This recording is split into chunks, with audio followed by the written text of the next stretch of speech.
Hi hello welcome back to my channel. ఈరోజైతే మన మధ్యాహ్న భోజన స్పెషల్ వచ్చేసి వైట్ రైస్ అండ్ పప్పు, చికెన్ పచ్చడి, ఉప్పు మిరపకాయలు, ఇంకా అప్పడాలన్నమాట. వీటితో పాటు ఇంకా పెరుగు కూడా ఉందండి. ఈరోజైతే మన స్పెషల్ కాంబినేషన్ పప్పు చికెన్ పచ్చడి అని చెప్పుకోవచ్చండి. చికెన్ పచ్చడి చూడండి, కారం తక్కువగా, ముక్క చూడండి ఎలా ఉందో అసలు. ముక్క కూడా బాగా మెత్తగా ఉందండి, గట్టిగా అయితే లేదనమాట. చూడడానికి ఇలా గట్టిగా కనిపిస్తుంది ఇలా వచ్చినప్పుడు, కానీ నోట్లో పెట్టుకుంటే మెత్తగానే ఉందండి. ముక్క అయితే అసలు మనకి గట్టిగా లేదు, చూడండి మెత్తగానే సాఫ్ట్గా కుక్ అయిందనమాట. ఇది నేనేంటంటే కుక్ చేసి తర్వాత ఆయిల్లో ఫ్రై చేయడం వల్ల ఏంటంటే మనకి ముక్క అనేది గట్టిగా అయితే లేదండి, చాలా స్మూత్గా చిన్నపిల్లలు కూడా తినే విధంగానే ఉంది.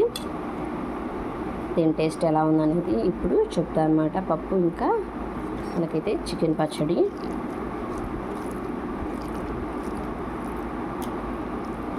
ఫస్ట్ మీ అందరి కోసం అండి, చూడండి ఎంత కలర్ఫుల్గా ఉందో, టేస్ట్ చేసి చెప్తాను.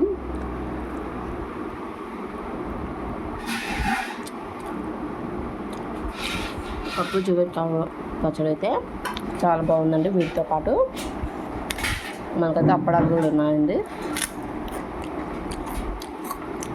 చాలా అంటే చాలా టేస్ట్గా ఉందండి. నెక్స్ట్ టైం పప్పు చేసుకున్నప్పుడు మీరు కూడా ఈ కాంబినేషన్లో ట్రై చేయండి. Thank you.